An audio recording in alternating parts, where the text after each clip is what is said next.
किसके आता है? साले अपने खुद के देश में सुई नहीं बना सकते और हमारे देश को तोड़ने का सपना देखते हैं।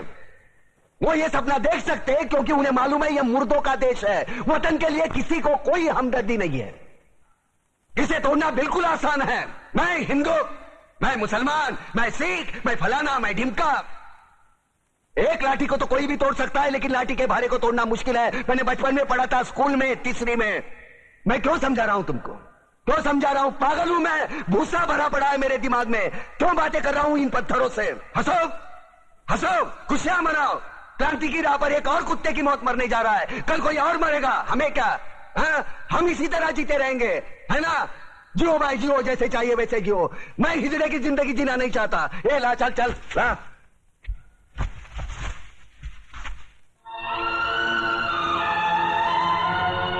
हेलो, ये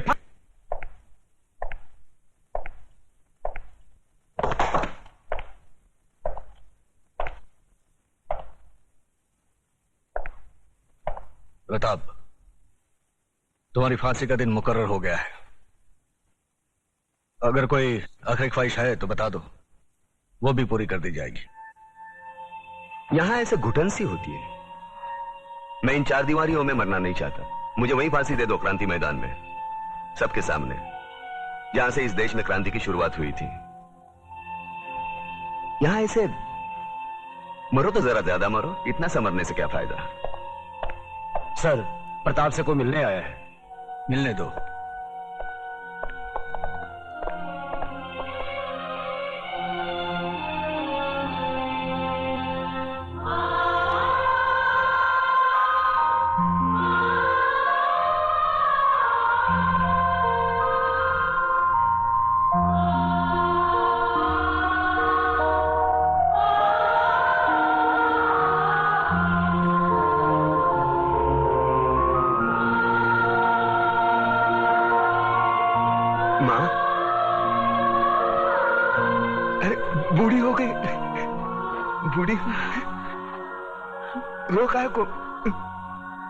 रोका को रही तू? नहीं रे, ये तो खुशी के आंसू है। सोचा था जिंदगी भर तेरा मुंह नहीं देखूंगी, लेकिन तेरे बारे में अखबार में पढ़ा तो रहा नहीं गया मुझसे, और मैं चली आई अपने बेटे के पास। कैसा है रे तू? बेटा, आज तूने तिलक खानदान के नाम पर सचमुच यश का तिलक लगा दिया। मैं खुश हूँ, बहुत खुश हूँ। अब तो भगवान से यही प्रार्थना करूंगी कि तुझे जन्मों जन्म मेरा ही बेटा बना कर। नहीं माँ, अगले जन्म में किसी मंदिर या मस्जिद की ईंट बनकर जिंदगी भर वहां रोता रहूंगा। इस जिंदगी का रोना मेरा बाकी है।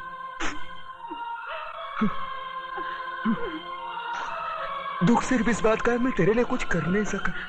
नहीं बेटा, तूने बहुत कुछ किया, मुझे सब कुछ मिल गया। तेरे दादाजी की आत्मा को भी शांति मिल गई। बस अफसोस एक ही बात का रहेगा कि तिलक खानदान का दिया जलाने वाला कोई नहीं रहेगा, कोई नहीं रहेगा।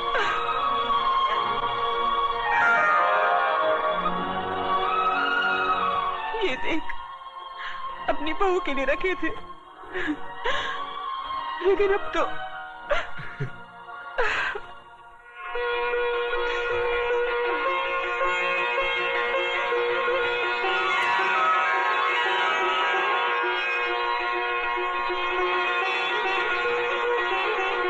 माँ, ये कलम वाली बाई मेघा लिखती है,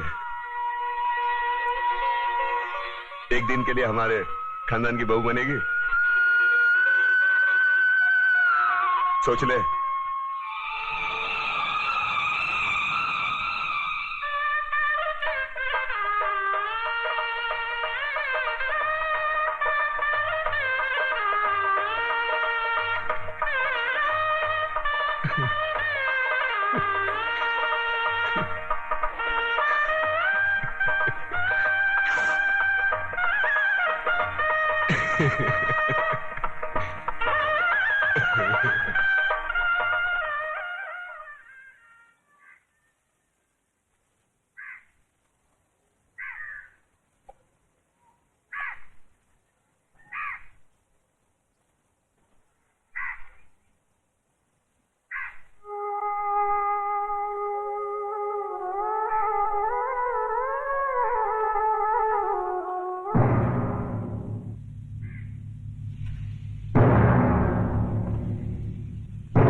आ गए मेरी मौत का तमाशा देखने। अब मुझे लटका देंगे, जुबान ऐसी बाहर आएगी, आंखें बाहर आएगी, थोड़ी देर लटकता रहूंगा, फिर ये मेरा भाई मुझे नीचे उतार देगा, फिर आप चर्चा करते घर चले जाओगे, खाना खाओगे, सो जाओगे। तुम्हारी ये नामर्दानगी, बुज़दिली एक दिन इस देश की मौत का तमाशा इसी खामोशी से देखेगी। कुछ नहीं कहना मुझे तुम्हें, कुछ नहीं। तुम्हारी जिंदगी में कोई फर्क पड़ने वाला नहीं। अंधेरे में रहने की आदत पड़ी है तुमको, गुलामी करने की आदत पड़ी है। पहले राजा महाराजाओं की गुलामी की, फिर अंग्रेजों की, अब चंद गद्दार नेताओं की और गुंडों की। धर्म के नाम पर ये तुम्हें बहकाते हैं, तुम एक दूसरे के गले काट रहे हो। काटो काटो। ऊपर वाला भी ऊपर से देखता होगा तो उसे शर्म आती होगी, सोचता होगा मैंने सबसे खूबसूरत चीज बनाई थी, इंसान। इंसान नीचे देखा तो सब कीड़े बन गए, कीड़े कीड़े। रेंगते रहो, सटते रहो और मरो। आए और गए, खेल खत्म। क्यों जिए मालूम नहीं, क्यों मरे मालूम नहीं। कलम वाली बाई क्रांति लाना चाहती थी, कलम के जोर पर काले वर्तमान को खत्म करना चाहती थी। कौन समझा उसकी बात को? सब साले मुर्दे, जिंदा लाशें। किसे जगाती वो? मैं जाग गया, कुछ अच्छा काम करके जा रहा हूं, सुकून है। लेकिन ध्यान में रखना, तुम्हारी ये खामोशी कल तुम्हारे बच्चों के लिए रोना बन जाएगी। ये कानून वाले, वर्दी वाले नेता, इन्होंने अपना ईमान बेच दिया। एक दूसरे को जलाते वक्त तुम्हारा ईमान कहां गया था? भाड़ में।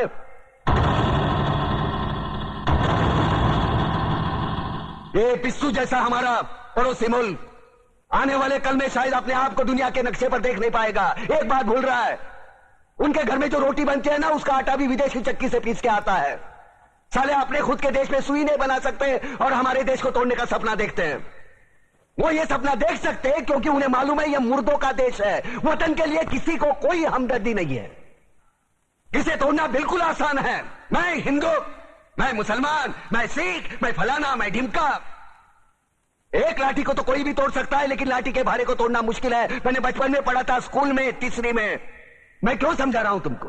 क्यों समझा रहा हूं? पागल हूं मैं? भूसा भरा पड़ा है मेरे दिमाग में। क्यों बातें कर रहा हूं इन पत्थरों से? हंसो हंसो, खुशियां मनाओ। क्रांति की राह पर एक और कुत्ते की मौत मरने जा रहा है, कल कोई और मरेगा। हमें क्या?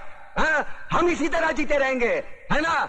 जियो भाई जियो, जैसे चाहिए वैसे जियो। मैं हिजड़े की जिंदगी जीना नहीं चाहता। ए ला, चल चल ला।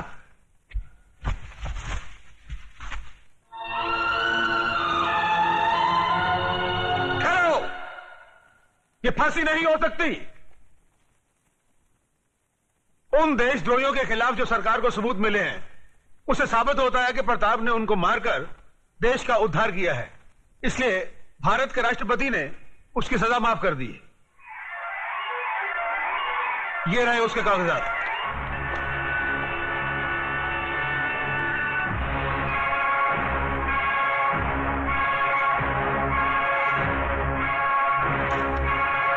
रोक दीजिए ये फांसी।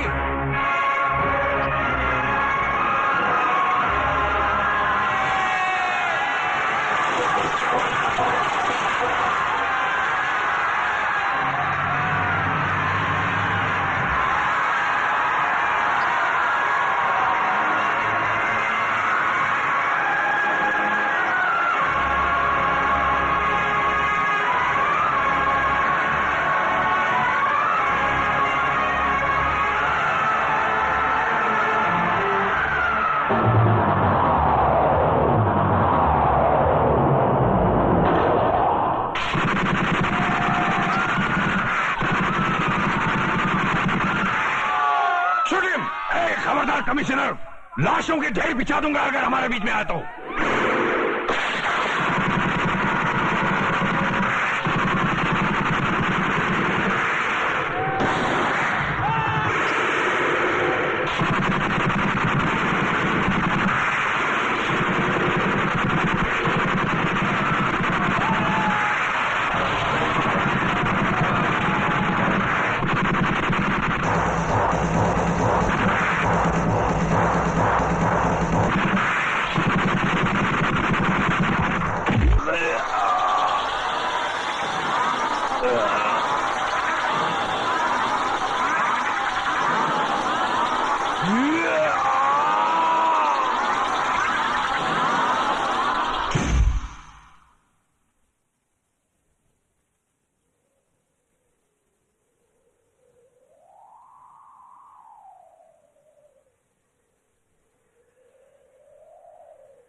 क्रांति की जय।